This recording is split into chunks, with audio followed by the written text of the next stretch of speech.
And the thing about body language is it's a two-way street.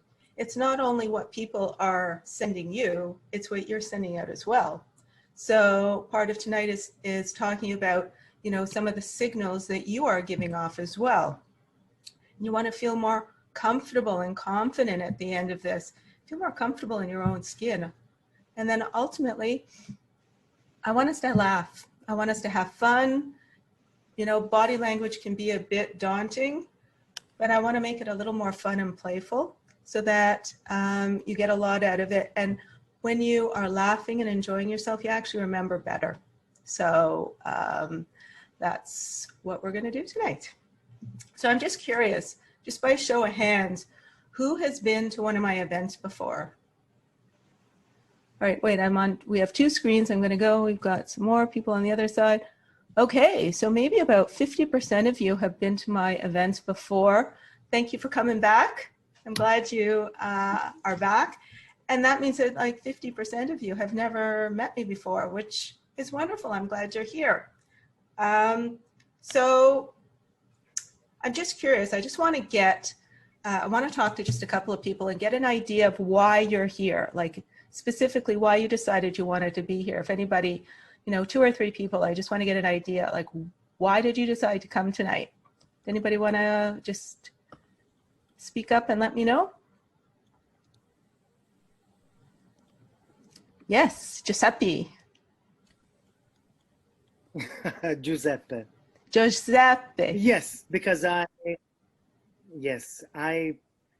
want to make sure that I send the right signals when I'm meeting somebody new. Okay.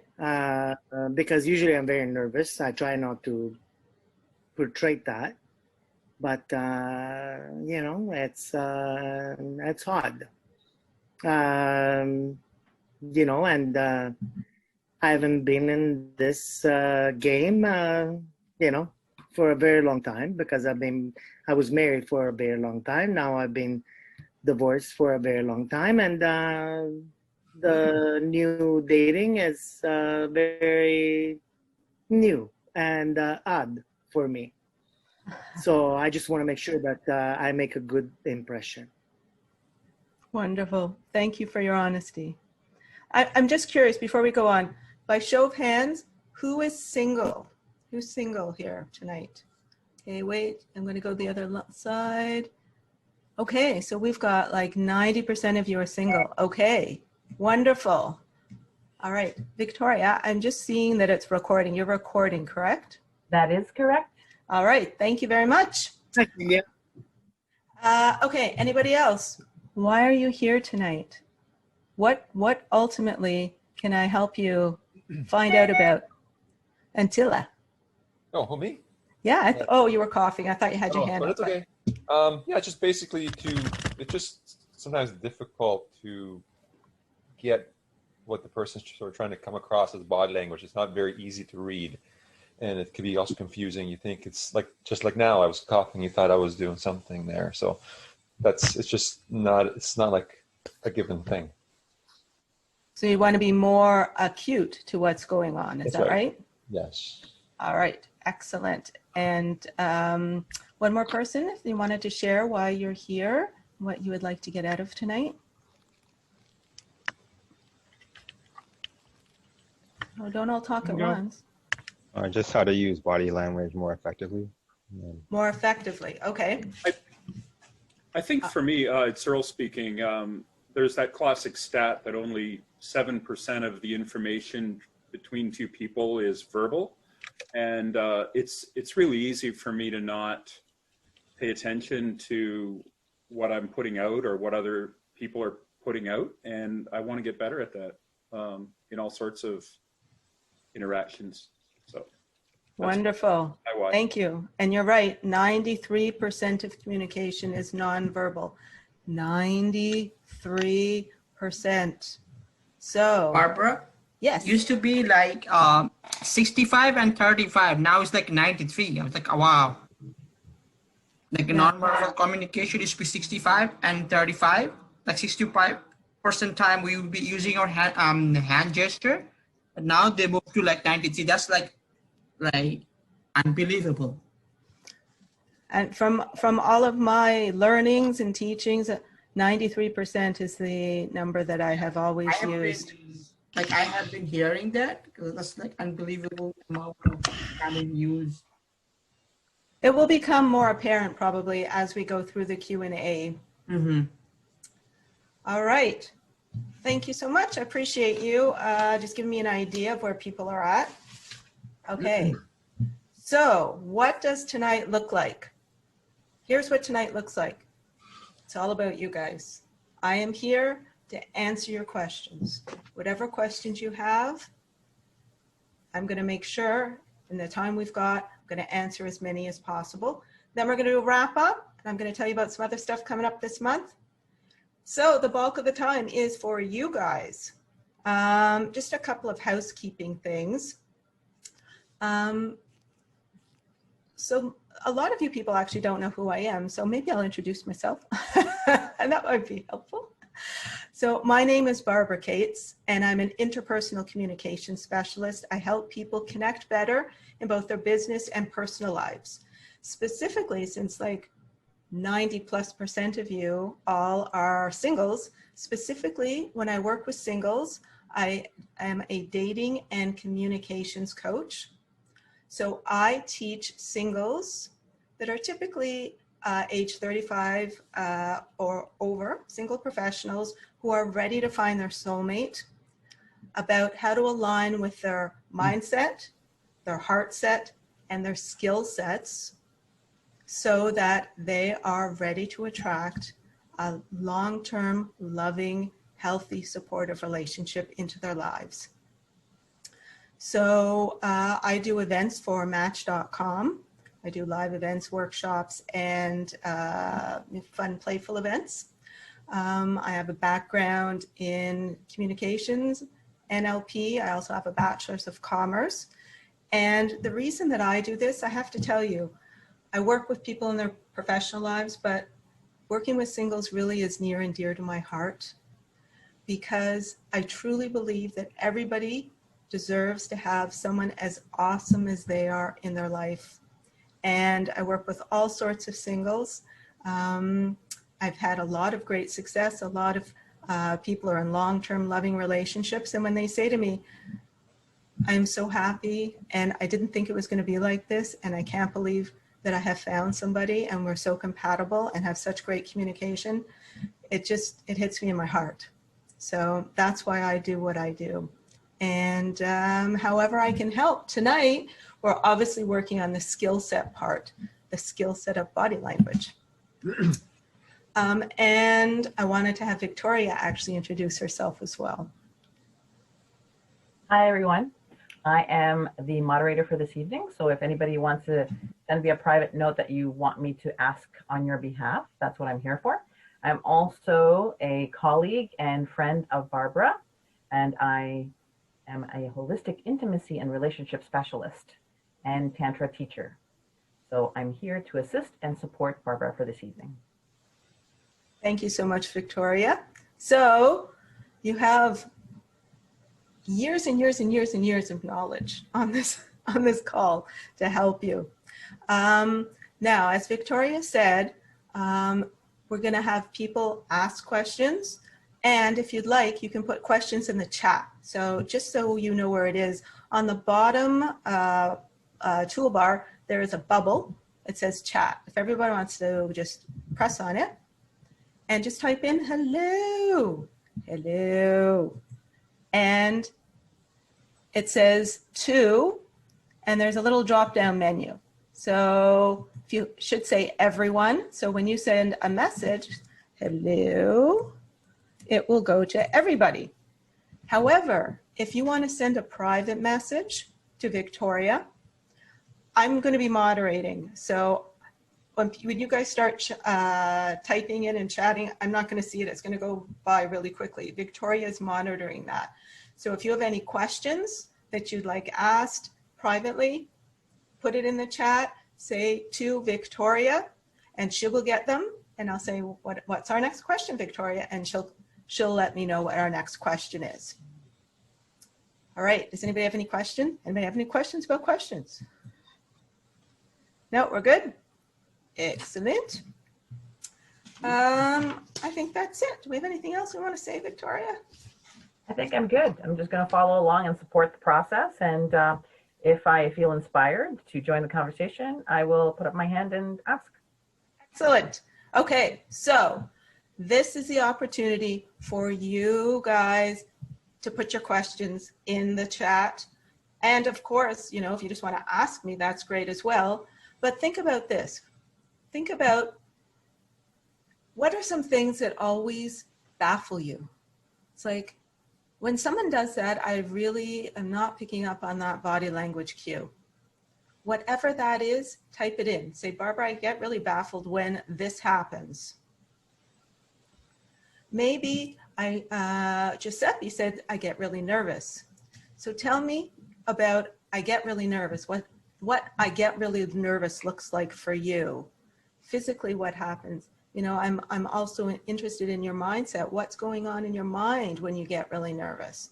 Because body language is the physical manifestation of what you're thinking and what you're feeling. So if there's anything around getting nervous you want to ask a question about, type it in.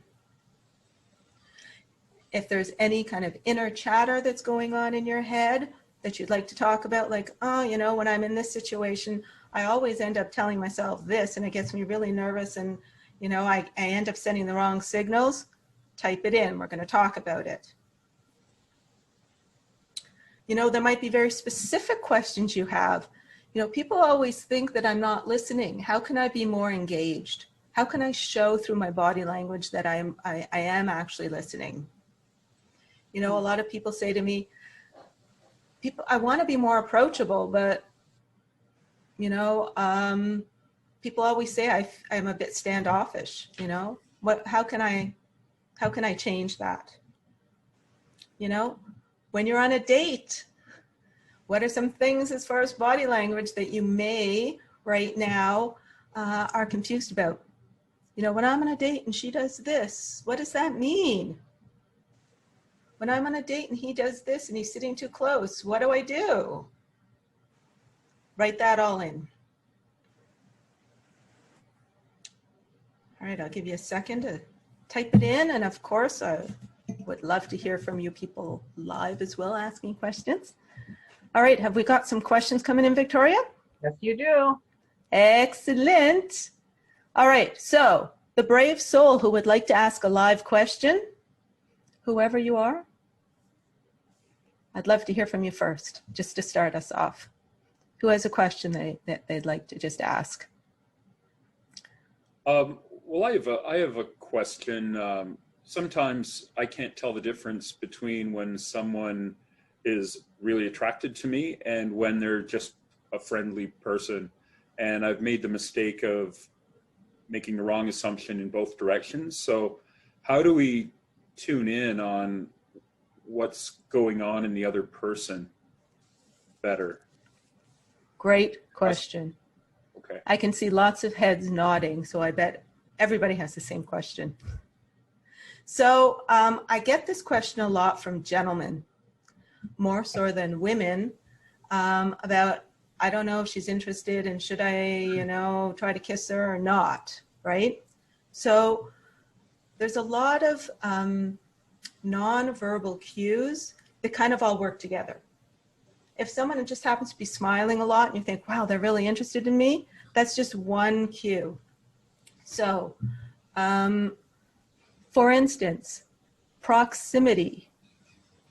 How close we are to somebody, physical distance-wise, obviously not on Zoom, but in real life. The proximity of where we are, how close we are to someone, is a huge telltale sign of where they are, how do I explain this? How they view you. You know, there's, typically we're about 3 feet away from each other is the normal distance. Say you're at a business meeting or you're out with some casual friends, typically about 3 feet is the social distance. However, you know, as we get to know people, as we want them more in our space, I mean, nowadays, with our bubbles and what have you with the pandemic, we've become ultra sensitive to this. The more we know someone and the more we want to invite them closer into our space, they will become more physically close to us. So if there's, specifically, Earl, if there's a lady who is smiling a lot and you think, I don't know if perhaps she likes me as a friend or a bit more, as the conversation unfolds, see if your distance actually gets closer together. Does that make sense so far? That's post-COVID, right? Like That's post-COVID, absolutely. Oh, okay. Absolutely. I mean, if you have someone in your physical bubble right now, right, as opposed to people that are not in our bubble, right? And as things open up, these types of proximity types of viewpoints will become more and more relevant. Does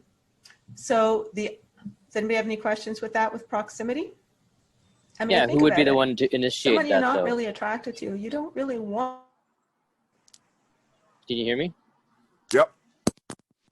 Question would be then, who would be the one to initiate such proximity closeness? Because I figured traditionally, usually the men are the one that initiate things and the women kind of respond to it. Are you saying that as a man, you would simply wait to see if she approaches closer to you as your conversation progresses?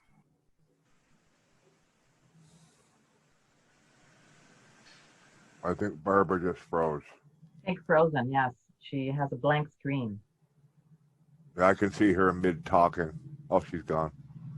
Okay, I'm going to be admitting her shortly, I'm sure. It's akin to our other groups when people don't want to hear the conversation and they kick the person off Zoom. That's pretty funny.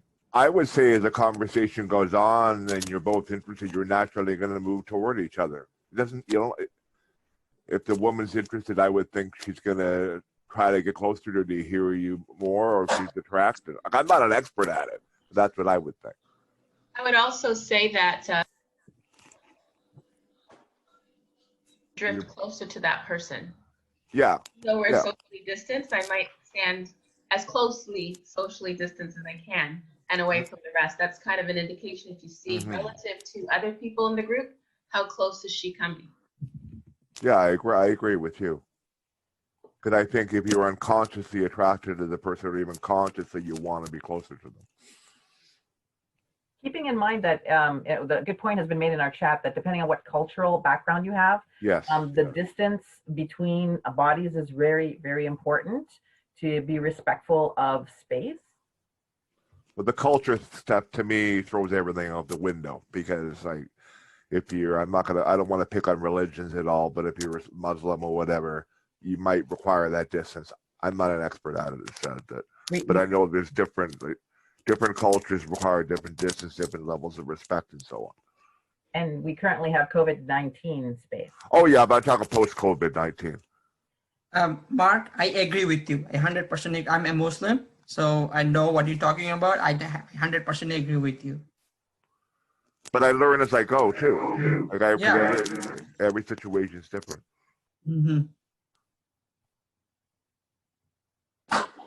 For me, I think it's the change in distance as opposed to the absolute distance. When there's a pattern of change in the distance, it tells us more than wherever we started from. Yeah. And then if you're in a noisy place, you might be forced to be closer to each other anyway, just to hear each other. So that's a difficulty as well if you're in a club or something like that. Yeah, that might skew things a bit.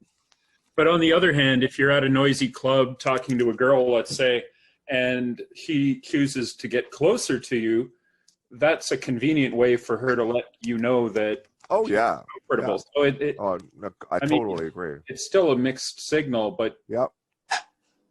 And I know unless I'm feeling very, very confident, I know that I'm initially going to be nervous and I won't be able to be my inner self kind of thing.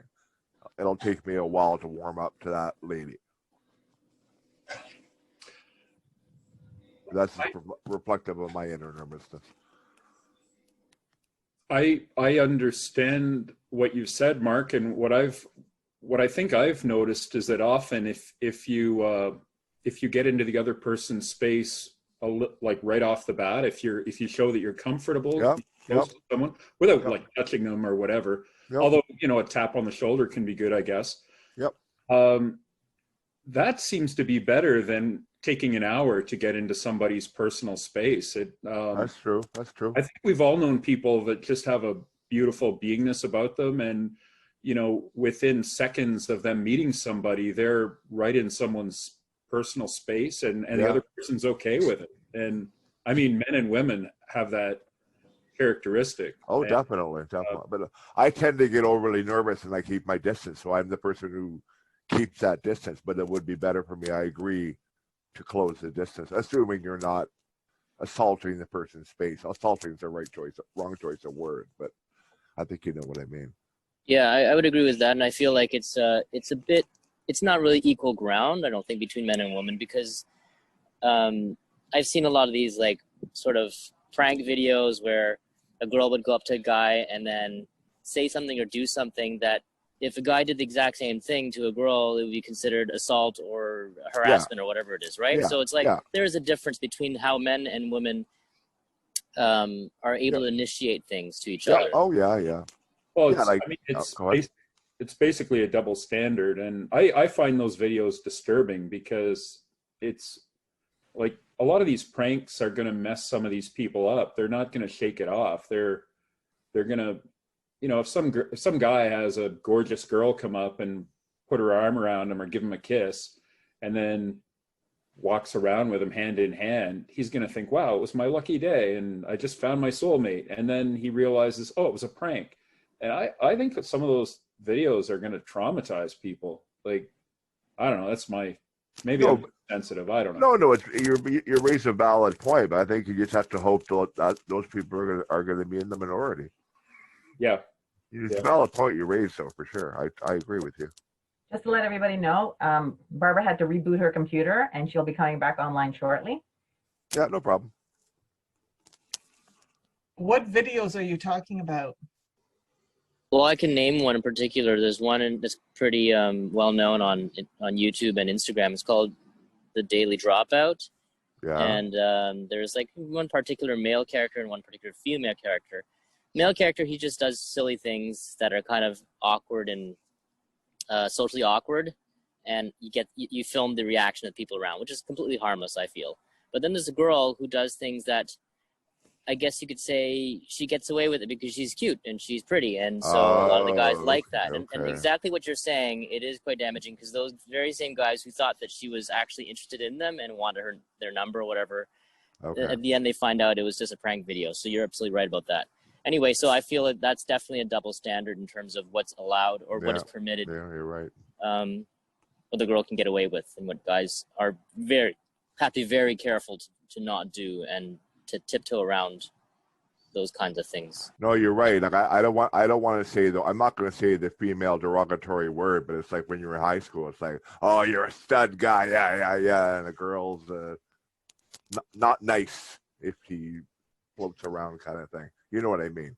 Well, it's a double standard. Just to keep in mind that when you are communicating non-verbally to somebody, that your intention is true, not for ulterior motives or to get into somebody's pants because you're horny, but to be clear about what you want and what you want to interact with. So having a clear intention inside of your body can actually be a spidey sense for you. But what do you do if you don't know what you initially want? And it's the initiation stage. So initiation stage, when you first meet somebody, let's say, you're meeting me for the first time. So let's do a little role playing. Okay. How are you going to let me know that you're interested? Non-verbally. Smile. Where'd you go? Oh, there's Barbara. Barbara's back. Barbara's back. Yeah, I was just looking for Victoria, and her picture moved. I tried to talk to her picture, but she moved. Although she's top left corner for me. But it's smile, use my hands to gesture,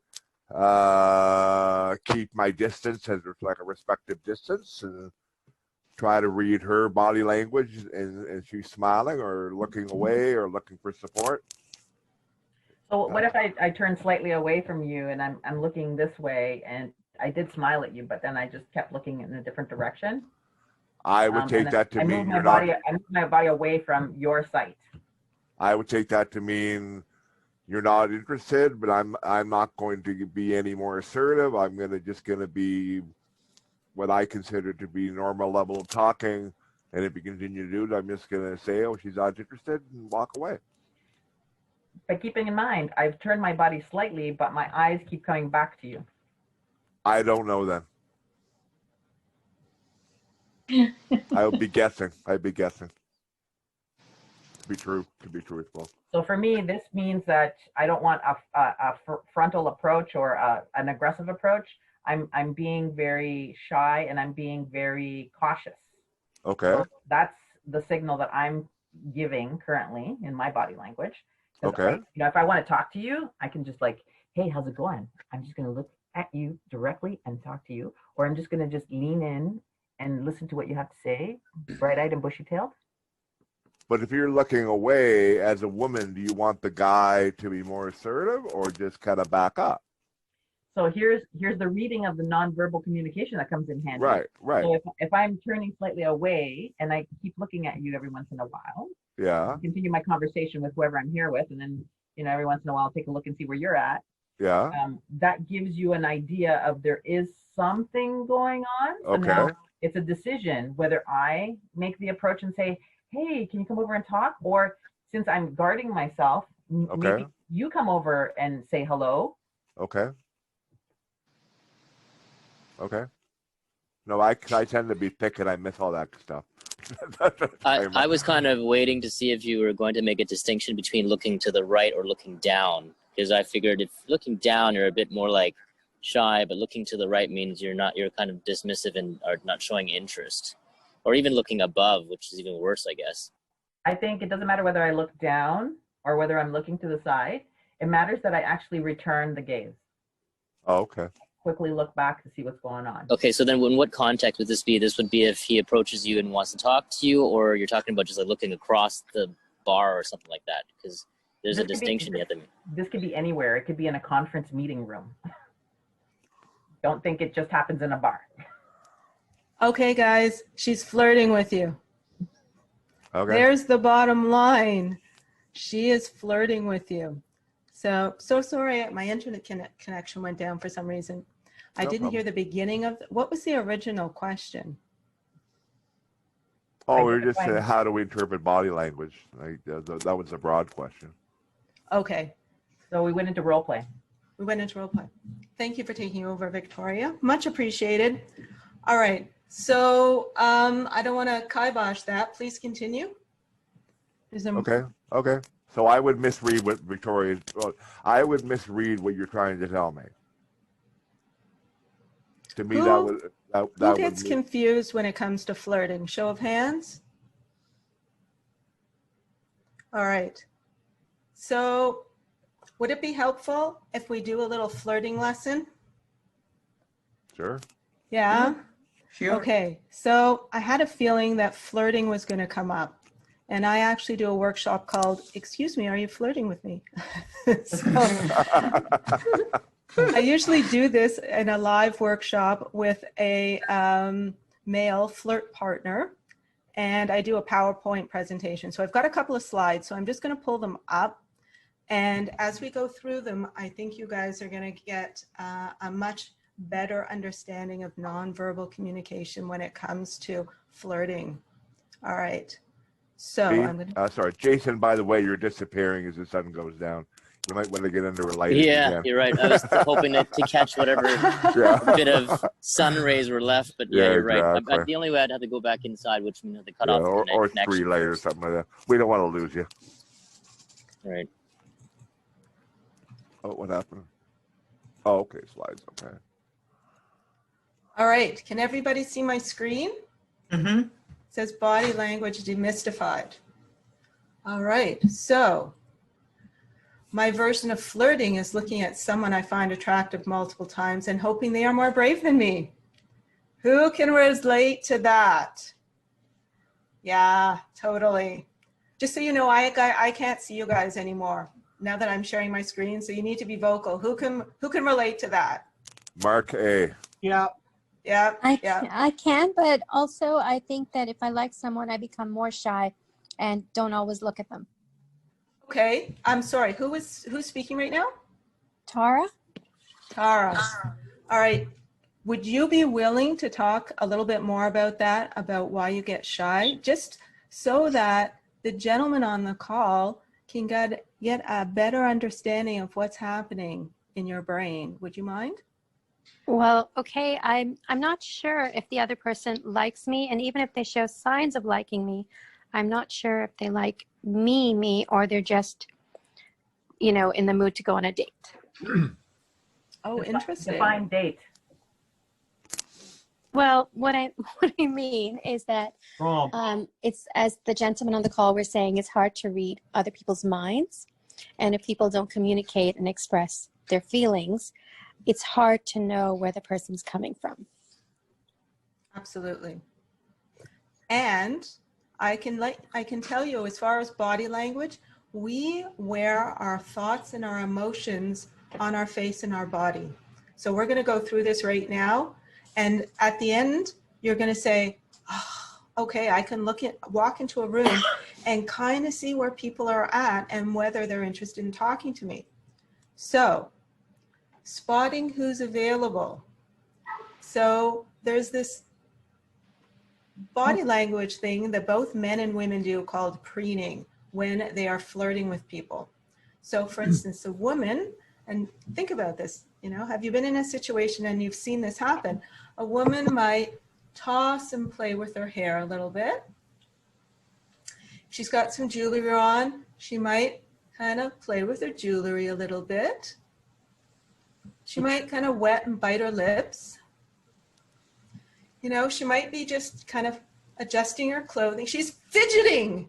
She's fidgeting because she's got a lot of, we'll call it electricity happening, where she wants to let someone know she's interested, but in the same moment, she's playing it a little coy as well, because she doesn't want anybody to think that, you know, she just wants to hook up with someone. So it's a really fine line, right? The other things that women do is they will stand in kind of a curvy posture. You know, and think about when you've been out at a party or a bar and someone is just kind of standing there, kind of playing with their hair, and they're kind of standing in kind of an S position. They might open their chest up a little bit. So their hand, you can't see this, but my hands are kind of on my hips. My chest is open a little bit. If I'm sitting down and my legs are crossed, I might be dangling a shoe. This happens a lot, maybe at barbecues. If you've got, if they have those sandals on without a back, they might dangle their shoe a little bit. Okay, gentlemen, does this sound familiar? Flip flops. Yep. Yeah, okay. So you guys may have missed the signals completely. She was flirting with you. Okay, G, you're smiling. I see one or two people on the side of my screen. What's going through your head, G? We can't hear you. She's waving you off. I've been there. I've done some of those things. Yeah. Now this happens totally unconsciously. And I hate to say this, but your mother and father did this. Your grandmother and grandfather did this. Cave people did this. This is stamped in our DNA because we have, you know, part of our brain is a mammalian brain from, you know, prehistoric times. And one of our driving needs is to procreate the species, right? So this is programmed into us already. And then you think, I don't do it. And then all of a sudden you're out somewhere. You're like, oh my goodness, I can't believe I'm twirling my hair. I didn't know how did that happen, right? And you'll catch yourself. Now that you know what to look for, you're going to catch yourself. You're like, I can't believe I just did that. And, you know, someone else will say, I just noticed that. So that's kind of what it looks like for what the ladies are doing. And let's look at what the gentlemen are doing, because they preen as well. So they would smooth down, if they've got hair, they would smooth down their hair. They also adjust their clothes. You know, it might be a tie, or if they've got, you know, shirt under a jacket, they might be pulling their cuffs out. Men also stand very tall. They stand with their chest forward. They want to look powerful, right? They want to look impressive. They want to look like an alpha male. Their feet typically are in a wider stance. And ladies, here's something that you need to know here. Men typically will point their chest and their feet in the direction of who is most interesting or what is most important in that room. So if someone is talking to you, just take a little glance down and see where his feet are pointed. If they're pointed straight at you, he is interested. Gia's going to fall off her chair there, I can see. The other thing that they do, and ladies, you have seen this, guys will stand there with their thumbs hooked in their pockets, kind of showing off the merchandise, right? They're just trying to look cool. They are stamped on their DNA. They are saying, my genes are the best genes to procreate with. That's pretty much what they're saying. And when they look at you, they may raise their eyebrows a little bit like, oh, there you are. Yes. So if we were birds, this is what it would look like if a guy was flirting with us. Hey, baby, look at my big peacock feathers. That is what flirting is all about. And you're laughing because now you're going to see it. You're going to see it and you're like, oh, yeah, I know what's going on over there. Or if you're out and maybe someone's on a first date and you're watching from afar, you're like, oh, yeah, I can see the body language happening right now. So what else happens? Eye contact is so important. Just like what I caught the little tail end of what Victoria was doing. Eye contact is so, so important. So gentlemen are more direct. They look right at a woman. Guys, you scare us. Guys, you scare us, and if you're too intense, you creep us out. So I tell the gentleman, you got to dial it back a little bit. You have to be a little more subtle. Would you ladies agree on that?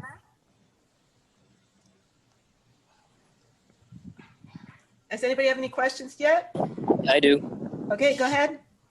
You said that this is subconscious and it happens pretty much since the Neanderthals walked the earth and it's sort of printed in our DNA. But I feel like it's only evident in those who are confident, whether it be a confident woman or a confident man. Because I personally would never have held a gaze at a woman. I don't think that I really stood tall unless I thought about it, like, conscious of doing so.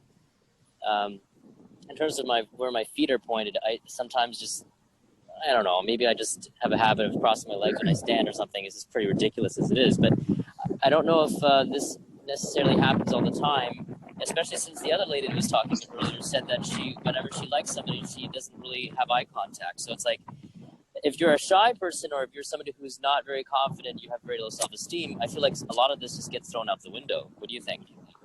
I agree with what Jason just said. I think that's a really great point, Jason. Yeah. I would say this still happens at a much less, we'll call it level? Powerful level. Okay. Does that make sense? Like people that perhaps have more confidence will stand a little taller. However, I feel like sorry. Yeah. No, go ahead. I feel like that's more to do with experience. Like if a man who, as a boy, was brought up with such a culture, maybe the dad sort of raised him up a certain way, and his peers, they used to hang out together in high school and they'd flirt with girls, they'd learn those social cues and then they'd become part of them, as opposed to somebody who, for example, didn't have a dad around or who didn't really have very many friends in school. Maybe that affects how they have these social cues. It's like maybe either they're less or they don't even exist in some ways. I think that's a really great point. Let's hold on to that for a second because I want to talk about mindset. I've just got a couple more slides and then we'll come back to that, okay? So let's hold on to that for a second. Okay, so we'll preface this by saying in general, men are more direct. They look directly at the woman and they hold their gaze. And this is what women do. And I wasn't here for what Victoria was doing. I just saw the end of it, but she was doing exactly this. Women are more coy. They smile and they look away. Okay, can everybody see me? Even though I can't see you, can you guys see me? Yeah. Okay, so I'm gonna flirt with you guys. You guys ready? I'm gonna flirt with you. You guys see that? Yes. Oh, yes? No. Okay, we're gonna do it again. Ready? I'm gonna flirt with you. Victoria, flirt with me to the guys. I can't see Victoria. All right, here we go. Did you guys see that?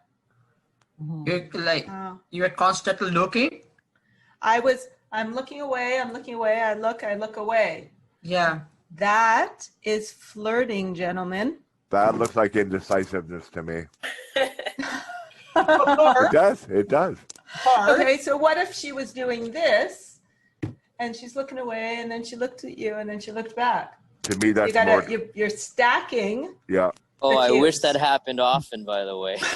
I feel like all these like signs that you're showing are just not, they never existed for me, either because I was too self-conscious or it just doesn't happen unless, I don't know. But like the glance thing I've seen often, but I just thought that was just like how I would do something. If someone walks into the room, I look at them, I look away because I'm like, who is that?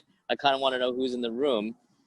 Okay. To assess whether it's a threat or is it just like someone interesting or not. One glance would just be the same thing, wouldn't it?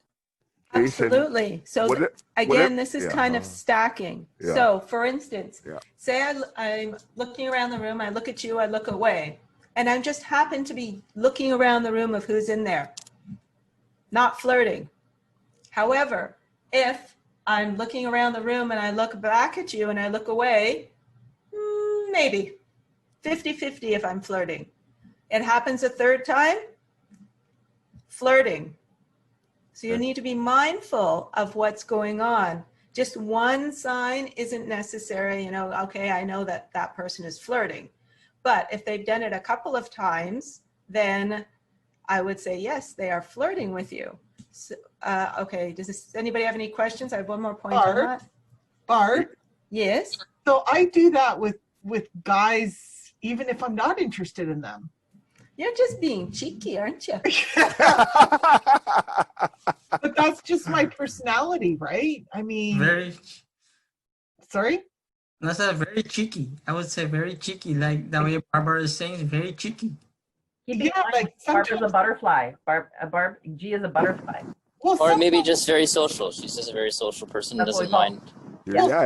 Sometimes I look away because I see something on the side or I hear something, so I look and I look. You know what I mean? Like things are happening around me sometimes that I do look away and come back. The other piece that gets layered in on this, and you have to start trusting your gut instinct, is there any electricity there? Because when we're flirting with people, there is the non-verbal difference in vibe, electricity. She has tons of electricity.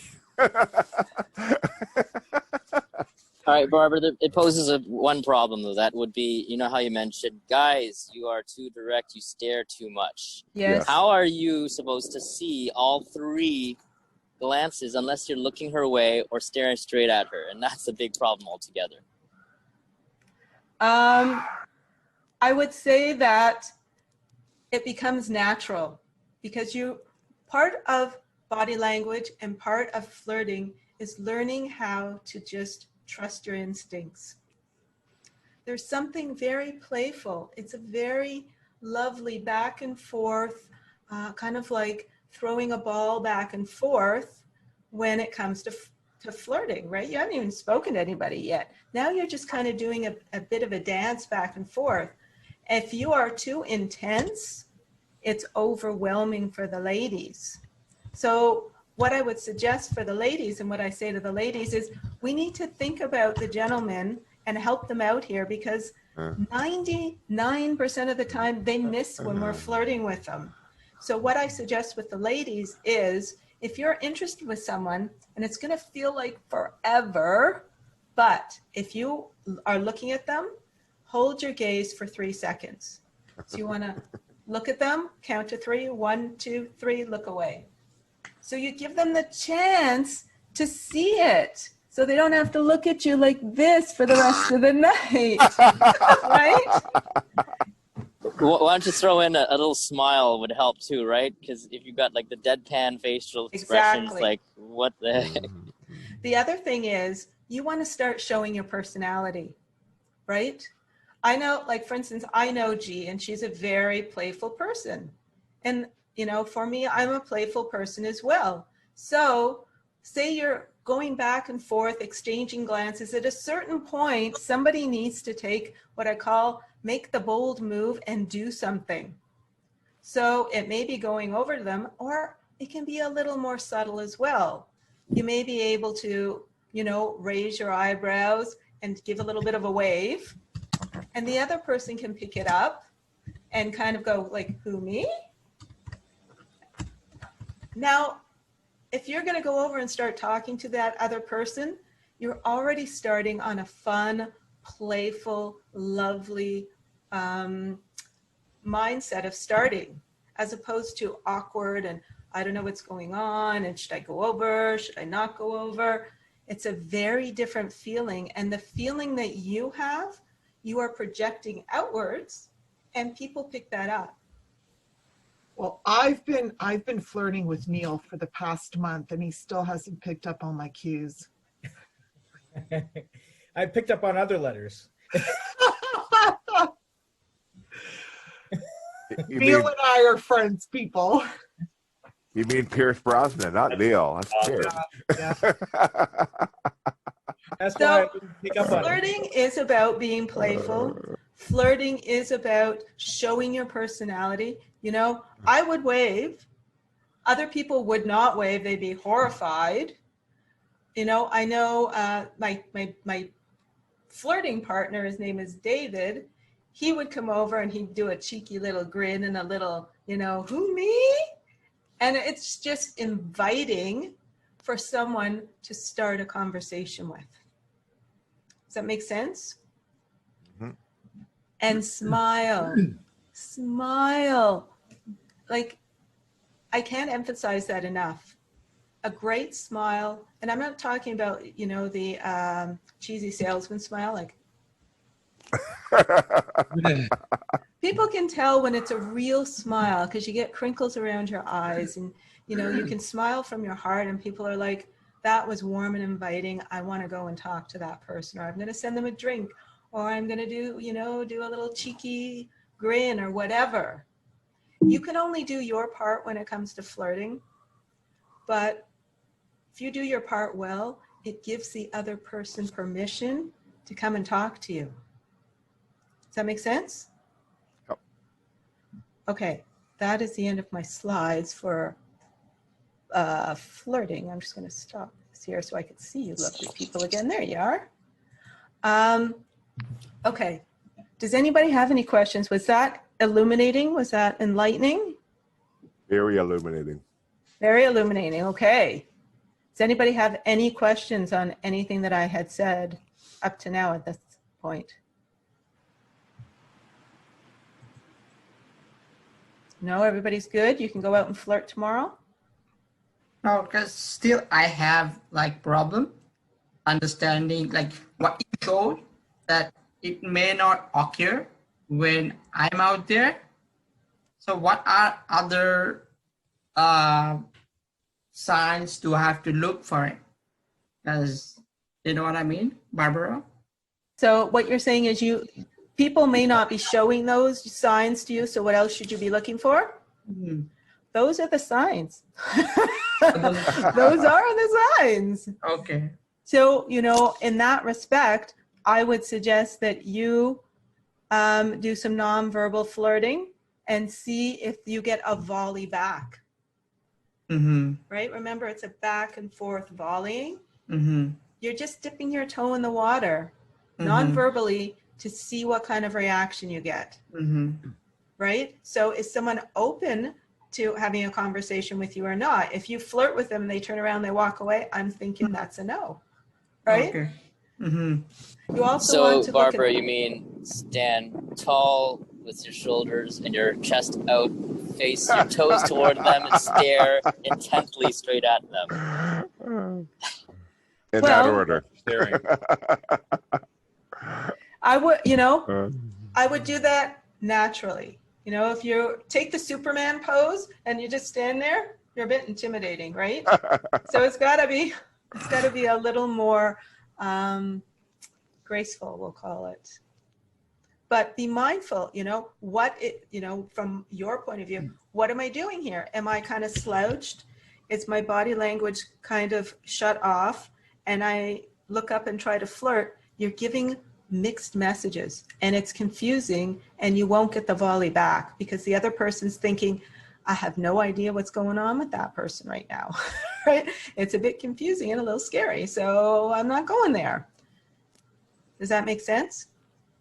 That sounds more like, not like a mixed message, but rather, oh, that guy is definitely not the kind of guy I want because he doesn't seem to be very confident, and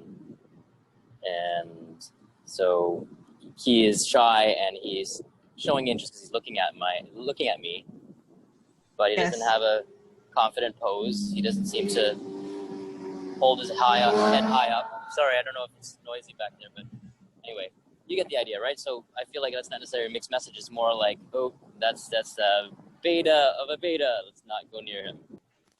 Okay, Jason, I'm really glad you brought that up again because we were going to circle back to what you were saying. So body language is a physical manifestation of what you're thinking and what you're feeling. That's what shows up in your body.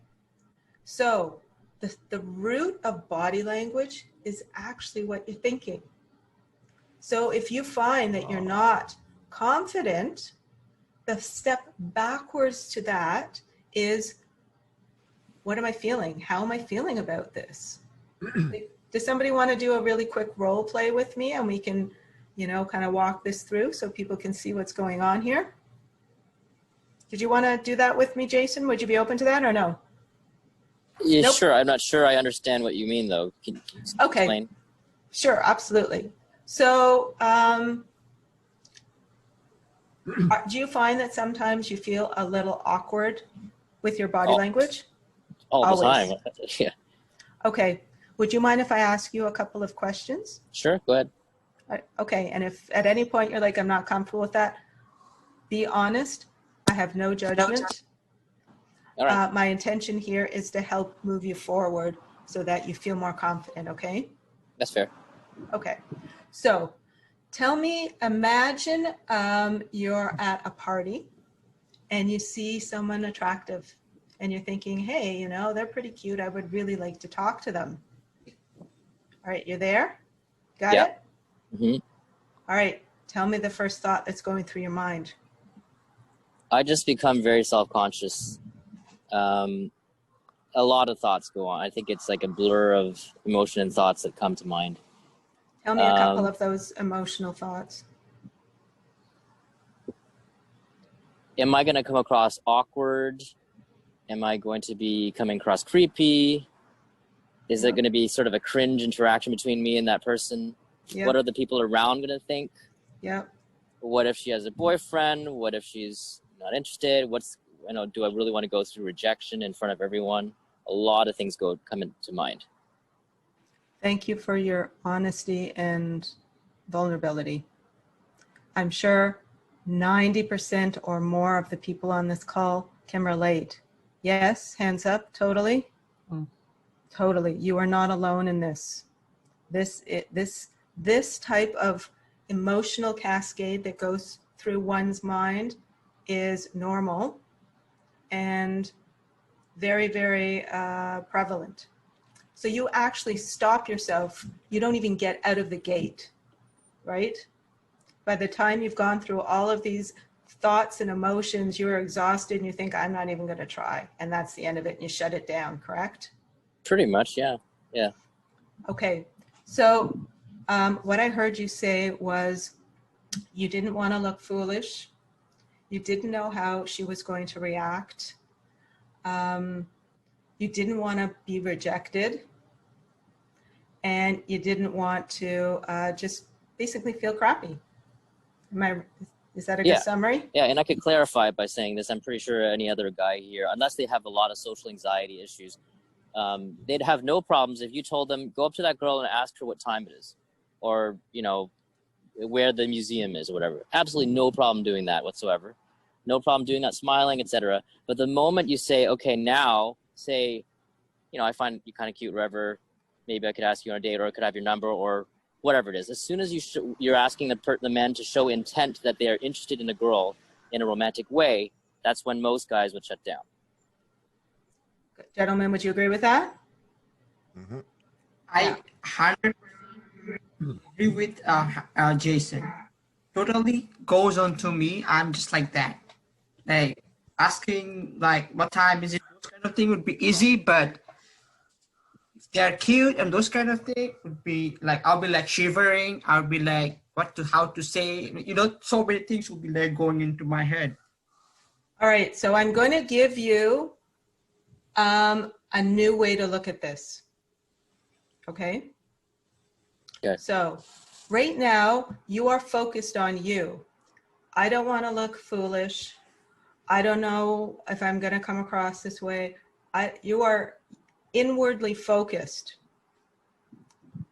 What I'm going to suggest is being outwardly focused, meaning there's a lovely human being in front of you.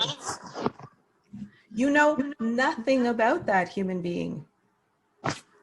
What if you're just curious about that human being? So it takes the focus off you thinking about you and worrying about how you're going to come across to a very genuine place of curiosity. Jason, does that feel less intimidating? Oh, it sure does. Yeah, I guess so.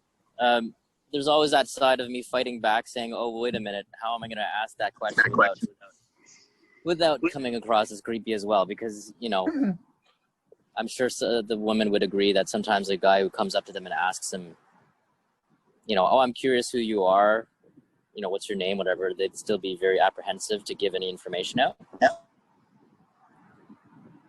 Totally get it. I'm not going to go into what to say because I want to focus on the nonverbal stuff right now and the mindset stuff. I actually am doing next week a workshop on how to have a great conversation. So you're going to see how the two things kind of dovetail into each other. So I just want to stay focused on the mindset and the nonverbal stuff. So as far as nonverbal, if you got into a place of, I'm just going to be curious about another human being that I know nothing about, would you feel that your body language would change from being a little bit inward to being a bit more open and outward? Yeah, I think it would give me a lot more, I guess you'd say, license to just go up to a person and ask them, because it means that my intent is not really to get in their pants, for example, or whatever, or, you know, try to get into a relationship with them because they're pretty or whatever. Yeah. But it's just simply because, hey, listen, if you're going to reject me, I'm just curious. And okay, since you're a bitch, I'm going to walk away anyway. Sorry, just, you know what I mean, right? Like, it's just like, well, if the person's going to be really like rude about how they react, because that's one of my fears, right? It's like, no, I'm pretty sure no one's going to be an actual bitch to me if I walked up to them and say, hey, what's your name? It's just that would be my worst fear, is if somebody were to act in such a negative way towards me. Right. So, but subconsciously, I'm trying to say that would be my fear, and therefore it would probably take away that phobia of them doing something like that, because listen, there's no reason why you should treat me like that. I was simply being curious and being friendly. But Jason, you're like me. You've already accepted defeat before you even tried. Exactly. Yeah. And you are, what if that person really wanted to talk to you, or they could be your next girlfriend? You have already taken it completely off the table. Yeah. So, gee, I did see your hand. Hold on for half a sec. I just want to say, Jason, so we're going to take it one step back. We just talked about body language. And if someone is interested in you, what that might look like. The other piece to that is whether someone is open or closed. So for instance, if you walk into a party and you see this really cute girl and she's got her face in her phone, or she's intently talking to her friends, you can see immediately in that moment that she's not open to talking to you or anybody else. That doesn't mean that's going to be for the rest of the night, but in that moment when she is actually closed to having interactions with other people, you going over and saying, hey, how are you? You are actually setting yourself up for potentially not a good experience, versus you're at a party, you're looking around, you see somebody, you catch their eye, they look at you, they look away, they might look back, they might be twirling their hair. There is an opportunity of, it is more likely that she would be very welcome to have you come over and talk to her. Do you see the difference? You want to set yourself up for someone who's already open to having a conversation with you. And even though you might like them and you can tell from their body language they're really not interested, there may be 99 other people in that room that would be better fits for you to go and talk to. So when it gets a little awkward, it is because the other person is actually sending body language cues that they're not open, but someone comes over and tries to talk to them anyway, and they're thinking, you know, I non-verbally kind of put up the stop sign and you didn't see it. Does that make sense? Okay, yeah. Sure. I was just thinking, like, maybe what about a setting like a coffee shop and you're sitting at another table? Yep. You're saying I'd have to look for some social cues from her. Correct. Sorry, which would require me to obviously spend a bit more time just observing. Correct. And hope that she's not the kind of shy girl who actually looks down the whole time because she's terrified of showing any cue. You got to also touch your gut instinct on it. Is there any other electricity that's happening? Is she fidgeting a little bit? Is she kind of trying not to look at you, but kind of looking at you? There are telltale signs that happen organically, naturally. I guess the change would be I'd have to look for those kinds of things a bit more, because typically I would just assume that people who are at a coffee shop with their laptops in front of them never look up and they're busy and don't want to disturb them anyway. Correct. What I hear from you is you're assuming a lot when it comes to other people that may not be true. Yeah, true. That makes sense? Mm-hmm. Okay, how are we doing for time? So, Barbara? Okay. Yes. I have a question. What Jason asked, if, like, for example, if somebody's working, some girls working on like a laptop in the, in the coffee shop, do they go up to them or not? Like they're if they are consumed in their laptop and they are, you know, maybe chatting online with a colleague or what have you, and then all of a sudden you show up over their laptop, your face shows up, it's a bit of an intrusion. However, they might get up to get a coffee, or they might get up to go to the washroom, or there is a shift in their body that breaks the concentration they're in. You might be able to, at that point, see if you can catch their eye and see if they're open. But if they are intent in their you know, using their computer, and all of a sudden you show up, it's like, hello, what's going on? You know, you kind of startle them. Right? It's the best time to go when they're going out for coffee and things like that. Well, there's also all those other signs you've got to look for as well, because again, if they haven't looked at you and they have closed body language, and then you show up next to them and go, hi, how's it going? They may be open, they may not be open, right? As opposed to looking at someone and you know they're open to having a conversation. Does that make sense? Right? You can see where people are at before you even approach them. Neil, did you have a question? Yeah, just an observation. That one thing that I've discovered when I'm in this scenario is it's the filter that I wear that is determining how I see someone else. And so if I'm in a fearful filter, I'm going to project a lot of justification, blame, judgment on them. And if I'm in a trusting filter, I'm going to do the opposite. I'm going to really see clearly what is going on and see how the energy is with the other person, and is it an open energy or is it a closed energy? Exactly it. It's exactly it. It's getting out of your own head and looking outward, looking at other people and being, I mean, you have to be mindful how you're feeling, and you also have to look outward of how other people are interacting with you as well. Gee, you were going to ask something?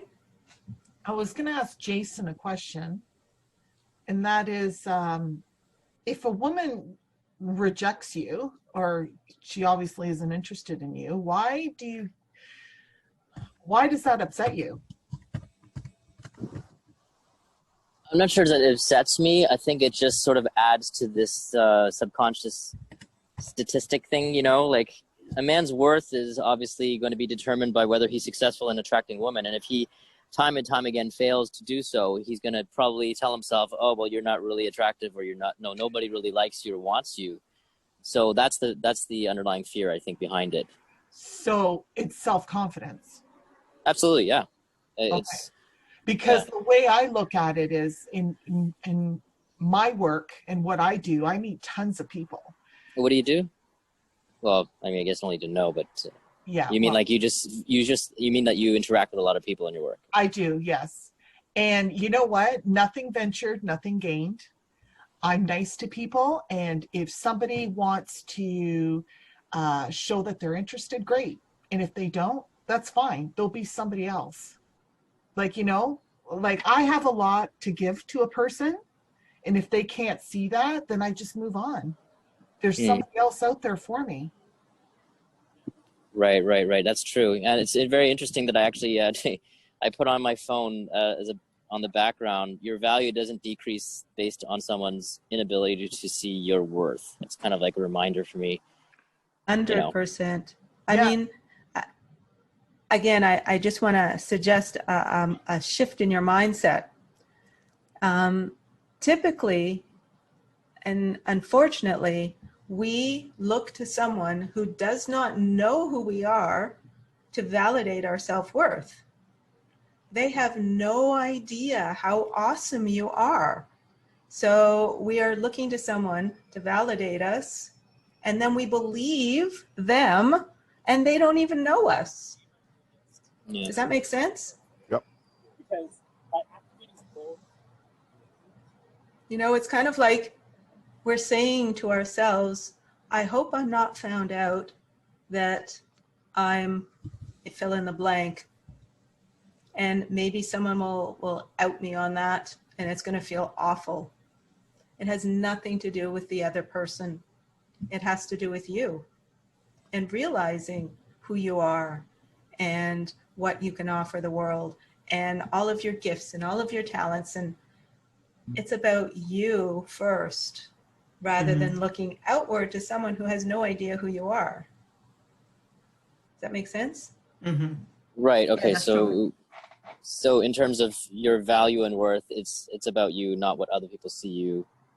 And as opposed to earlier, you were saying stop looking inwards judgmentally, but just be curious about other people. Correct. Because when you shift your mindset, automatically your body language changes. If you start thinking, you know what, I am pretty good at X, Y, Z, whatever, all of a sudden you are coming in with your body language completely different. And in the exact same room, with the exact same people, in the exact same starting to approach someone, you will have a completely different experience. And the only thing that has shifted is what's going on up here. What you are giving out, the vibe you're giving out. This is 93% of communication is nonverbal, and the vibes that we give out are what other people are reacting to. It's kind of a self-fulfilling prophecy if you think, you know what, no one's going to really want to talk to me because now all of a sudden your body language is kind of inward and you're kind of hunched forward, and you're not actually projecting your energy outward, it's a self-fulfilling prophecy, because that's what other people are picking up, that, you know, you don't really want to be interacted with. And it's a vicious circle. I think Attilia wanted to say something. All right. That was before, but I was saying too, is it's also difficult. Like, you think you might want to go talk to somebody, and you're talking to them, and then you think things are going good, and then as things go on, they kind of fall through. You know, like, you think you're making progress, like, you know, things are going good. Now it's like, okay, where do we go? So how about we meet again or exchange numbers? Yeah, and then just drop. So that's also difficult how to, you know, like I said, it seems like it's nice and good and working, and then just you get nothing. And then that also makes you say, you know what, I went through, I thought I was doing good, and then at the end of the day, it's like back to square one again. Totally get it. It's very deflating. Yes. And then that also makes you say, you know what, why should I do it again? Because I did it last time and, you know, it didn't work, so I'm not going to bother. Or should I bother? Because it wasn't getting anywhere. I would suggest to that the more you look at someone's body language, the more you can start telling whether it's actually going well or not. But it seems like it's going well. Everything seems to be good. You're exchanging things going on. Like, you're meeting at, let's say, a meetup or where you're meeting. Everything's going good. You're conversing. You're going along. And it's like, okay, well, you know what? Let's get together somewhere or whatever. Yeah, no problem. And just nothing comes out of it. Oh, okay. Could I offer maybe an observation? I think what you're saying is that you feel like the interaction is going well because she's responding well to you, and you're like back and forth conversation, but then it just kind of drops, as in she doesn't show any interest after you've exchanged information or even when you finish the conversation. Is it possible that there's a distinction between two people just having a great conversation and two people flirting, and actually that energy you were describing, that electricity between two people? But it seems like it's going well. Like, everything's going good. Like, you know, we're getting along. We're speaking, or we're talking about things going on and happening up. It's like, okay, well, okay, the night's over, so why don't we exchange numbers, or I'll give you my number or what have you, and, you know, nothing happens from that. Yeah, once again, I feel like it sounds like the conversation was, what's the word? Not plateau, it's honeymoon phase. Not even that. Plateau is a good word. Well, yeah, I mean, the conversation plateaus, but I mean, like, there's no traction. It's just simply like, could you not have transferred that to any other person and just have a great conversation with them? You were able to have an acquaintance with that person for the night, and it's not going to go any further? Is that fair? So I have an observation here, and this observation that I have, Attila, is that although it's almost like a sales presentation, that you're doing this amazing sales presentation, you're really bonding and connecting with the person that you're really engaged with, and then at the end it doesn't close because, one, maybe the energy changes at that exact moment that the phone number is asked, and they pick up on that, or two, it could be that they just had a different thing in mind going on that they didn't reveal, and so you could be doing this amazing presentation, but in their mind they could be just wanting something else than what you want, and therefore it won't close either. So in terms of closing a sales, it's about know, like, and trust. And so I would ask, do I have all three for them to stay engaged, or at some point, did one of those fall off? Great observation. Great analogy, Neil. Great analogy. Okay, so we're going to slowly wrap this up because we're almost at 9 o'clock. I'm going to tell you about some other stuff coming up. Is there anything you wanted to add, Victoria, before we kind of wrap up the evening? Well, it seems like you've touched on mostly everything. There was a question that came through. I don't know if you can quickly answer this. It has to do with a gentleman having a date with somebody and they're going out for something simple like a coffee, and then they just want to make out. How can you tell if the person is just wanting to get into their pants or are they really interested in you? That proximity thing's coming into mind again. Typically you can tell with the intensity of the energy. You know, if someone really wants to get to know you, there are certain types of questions that they're asking. And the body language is a little bit, it's open, but it's not intense and purposeful. Does that make sense? You know, and it's, you know, if someone has we'll call it an agenda of, you know, what they ultimately are hoping is going to happen at the end of the evening versus just going out to get to know somebody. Sorry, I forgot where I was going with that. You're gonna be able to feel, again, you've got to start trusting your gut instinct here. You're gonna start to feel that even though, you know, one person might be not interested in actually doing that, and they're actually giving them cues where they're disengaging and breaking rapport a little bit, and the other person is still very intent. They're not really listening or seeing what's happening, and they're just on a, you know, they've got a goal or a mission, and that's what's going to happen, right? Someone who really wants to get to know you is there for the longer duration, and this is just not date number one and we're done. This is like, I want to start building rapport. I want to start getting to know about you. I want to understand what your thoughts are about things. It's a very different flowing, meandering kind of feeling.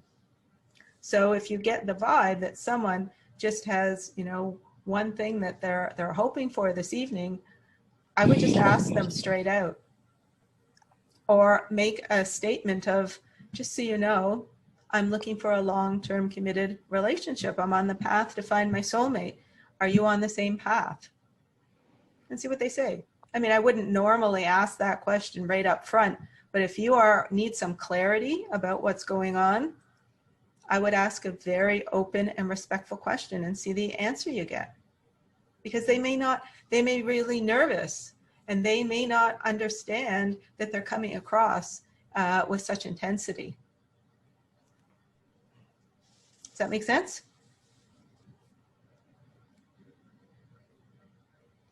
Yeah? Nods? No? Yes? That's very interesting. I guess I just, sorry, I'm not hogging tonight or whatever. I just had a lot of things to ask and discuss. But what's interesting is that from my perspective, it's always been, if I didn't show some sort of, by the end of the night, if I didn't show enough, I'll say intimate sexual interest in somebody, then usually the date flops and then there isn't usually a second call or whatever. So I'm almost feeling like I have to constantly be a bit more shallow just to get the girl interested, and then so that we can have a second date and then really explore more things. Because I'm at a point in my life where I want to look for a long-term relationship.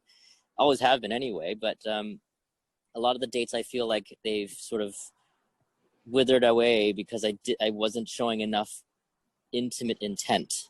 Do you get what I mean? Absolutely. And I was very much genuinely asking about them, and asking.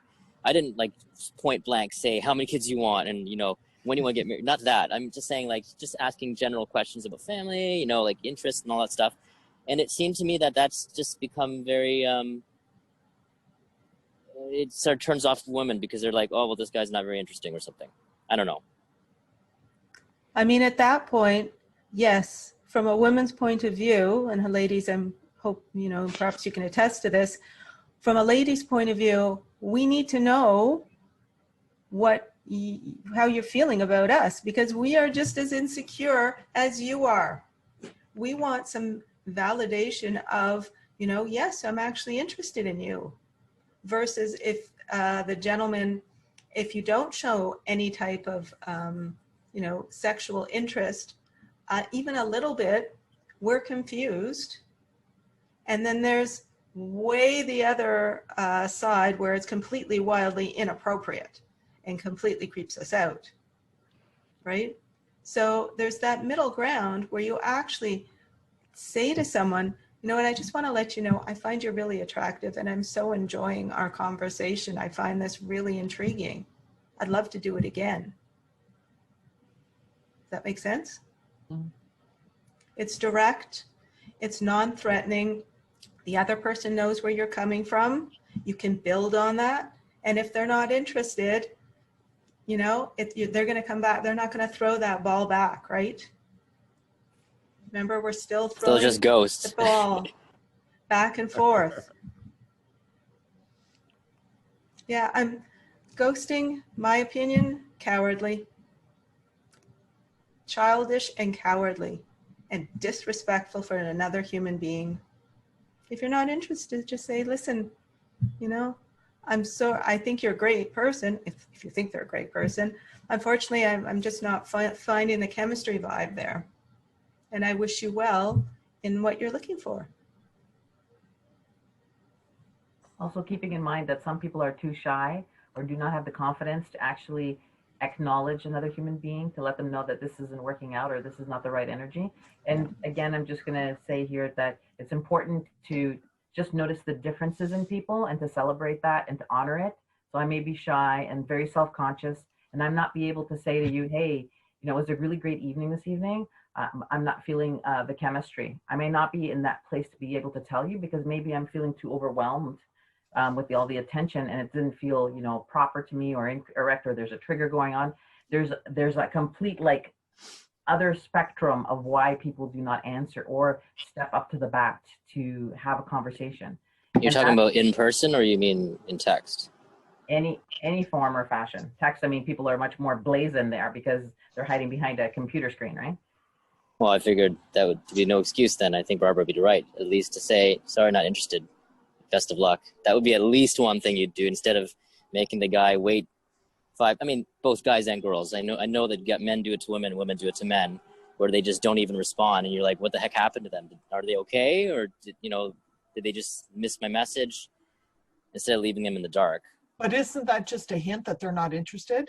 It is, but it takes you 3, 4, 5 days, maybe a week before you realize that it is the case. Really? Yeah, I mean, how many people actually respond right away that same hour or that same evening to a text? If they're interested, they'll make the time. 100%. 100%. If they are interested, yeah, even if they're really, really, really, really busy, they will make the time. I have another observation, if I can, and that is that I would suggest to create a list of the qualities that you want in someone, and really go by that to determine whether this person is the person for you or not, because you don't want to end up with someone who is, not in alignment with the qualities that you're looking for, because you're worth so much that is it worth the time to find those that aren't a good match for you. And so these are good signs that it's going to really show you that, yeah, maybe it's not a good match, and therefore, why do I want to be with this person? 100% agree. Very, very wise words, Neil. I agree on with you. that topic, we're going to wrap it up because it's 9 o'clock and I want to respect people's time. So I'm just going to tell you some other stuff we have coming up. I had mentioned earlier that next week I'm actually doing a workshop on how to have a great conversation. Body language is the beginning part of the conversation, right? And now, as Jason says, okay, now what do you say? That's what we're going to talk about. I'm going to go through it step by step by step. So what do you do the night before? What do you do on the way there? What's the first thing you do when you get there? So that is part of the workshop, step by step by step. What do you do? What topics do you talk about? We're also going to do some really fun interactive exercises so you guys can feel what it feels like to get out of your head and have really connected conversations.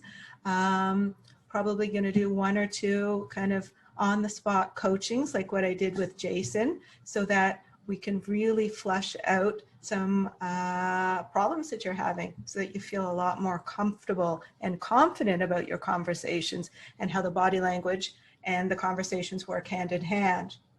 So that's going to be next Wednesday, September 23rd, 7:30 p.m. I have not posted it yet. Typically, I do this workshop for $40, but given everything that's going on in the world at the moment, I'm doing it for $20. It's not going to be a huge, it's going to be a more intimate workshop. If anybody would like a seat before I put it out on the weekend, Victoria, if you want to put my email address in there, you can email me or e-transfer me $20 and I will save the seat for you. Okay, so it's called How to Have a Great Conversation Workshop next Wednesday, September 23rd on Zoom. So, and if you're going to e-transfer me, as opposed to go through Eventbrite, you're going to save the admin fees, and please use the password conversation so I don't have to worry about what you put in as password. Is anybody interested in actually coming to that workshop? Just so I know how many seats I'm at. So we've got a couple. Okay, excellent. All right. So if you want to e-transfer me, I'll save the seat for you before I put it out to the rest of the meetup groups. How do we get your email? In the chat area. Okay. The following Wednesday, see, it's a great arc here. I'm helping you guys out. Today we did body language. Next week we're going to do how to have a great conversation. The following Wednesday we're going to play a game called Mythbusters, which is super fun. A couple of people on this call have been on it. Yes, fun? Yep. And it's all about understanding the opposite sex's perspective. So we make up stories all the time of what we think the opposite sex is thinking. This is a fun, light, playful game. You know, ask questions like, who should pay on the first date?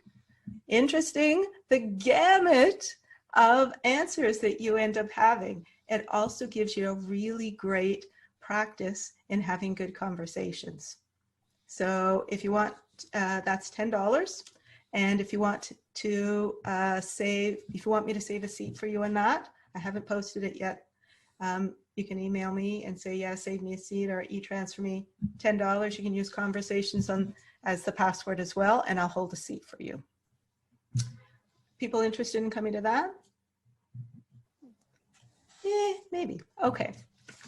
Next, the last thing that I want to just let you know that's coming up is I also do programs with singles. I've been doing it for a really long time, and I have a very, very, very good success rate in when people are finished this 6-week program that I do called Ready for Love.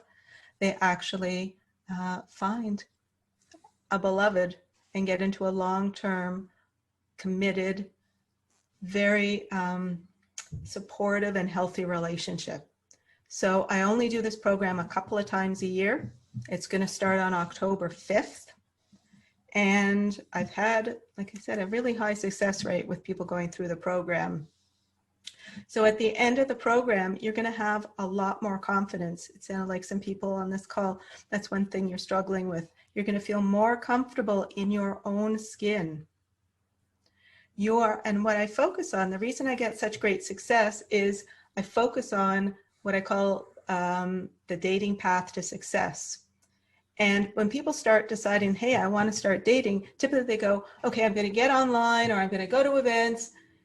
And there's steps before that. There's steps before that.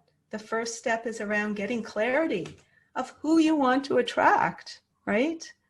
If you don't have clarity, you keep saying, oh, there's nobody around, there's nobody. You need to get clarity first. And you also want to look at your dating patterns. You know, do you keep dating the same person over and over again, and this time they're blonde, and last time they were, you know, dark haired? So you need to do some fundamental work before you start dating, if you are truly serious about finding your soulmate. You know, there's some other things that you need to do. We work on inner confidence.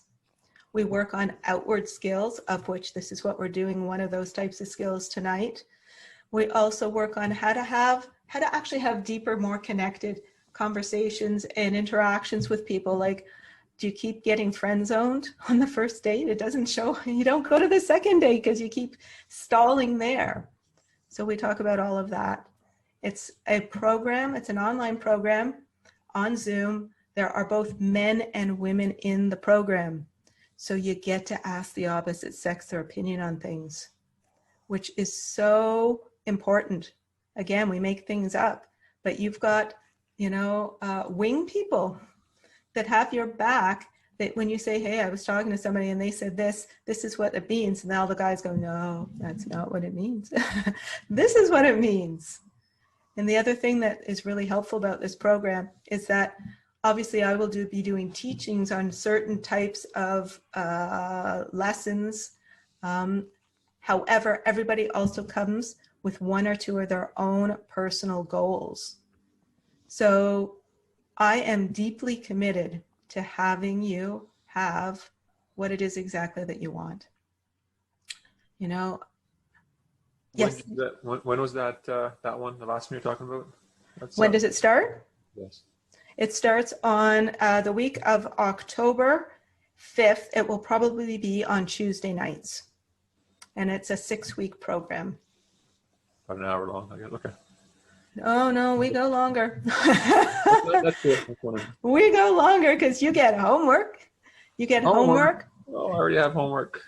Yes, homework, because this is not about just talking theory, talking. Yes. This is about you actually pushing on your comfort zones and the areas that are holding you back. The one thing that I'm really good at is I'm really good at seeing underneath the true things that are holding you back and what your blind spots are. And those are some of the things that we will work on individually with you during your individual homework, so that you actually truly are moving forward and it's not theoretical. And that's why this program has such huge success. It makes sense? Okay. Cool. I'll look for the email. All right. I will send you guys an email about it. Right now, because you're on this call, I am actually going to honor the early bird rate. It's already finished, but I'm going to honor the early bird rate on that of $497.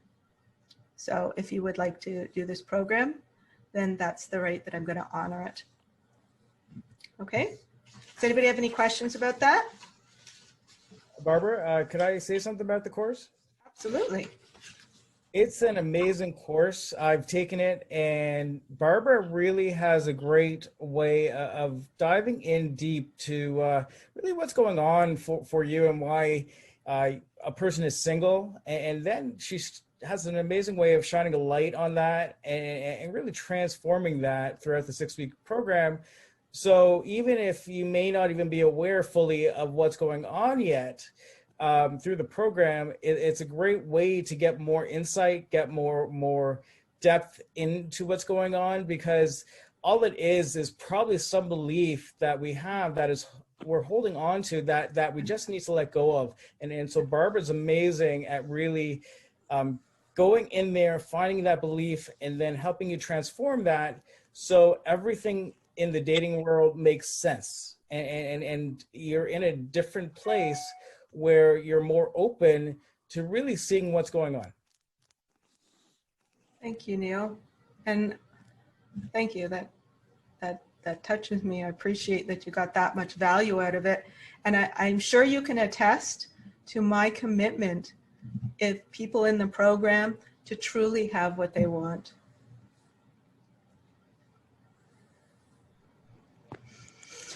Okay, so we're going to wrap it up here. Just a quick recap. If you'd like to join me next week on the workshop, the How to Have a Great Conversation workshop, my email address is barbara@FlirtFactor.ca. FlirtFactor.ca, Barbara at FlirtFactor.ca. And the following week, we're doing Mythbusters, which is a super fun game. If you want some more information on my 6-week Ready for Love program, then, maybe type in the chat, yes, I want more information, and I will reach out to you, and I'll give everybody just some more information on that as well. But if there's, let's have a conversation about it. Say, yes, please reach out to me, and I'll get in touch with you, and we can have a private one-on-one conversation. Hopefully this evening you got what you came for, as far as having more understanding about body language, more confidence, more, we spend a lot of time on body language cues as far as flirting. Hopefully you're feeling a little more confident about that, and how the volley goes back and forth, how, looking to see if someone's body language is open to being approached or closed, in which case, you want to set yourself up for success, right? And in the workshop, in the conversation workshop, you're going to see how the body language and the words all dovetail together to have a really great interaction. Okay, thank you all for being here, hanging in with me, and I really look forward to seeing you in the future, hopefully at one of the programs coming up this week, and the 6-week program. I know the 6-week program has so much value. You will end up with confidence not only in your dating life, but in all areas of your life. This will impact all areas. People have had such interesting experiences as far as what other great things happen in their life, in addition to what's happening in their dating life as well. So I'm going to end it there. Thank you so much. Appreciate you guys hanging in there. And I'm really looking forward to seeing you at another program. If you have any other questions, then please reach out to me. You're frozen again. Thank you, Barbara. You were amazing. Thank you so much. Thank you. Good night. Barbara. Bye.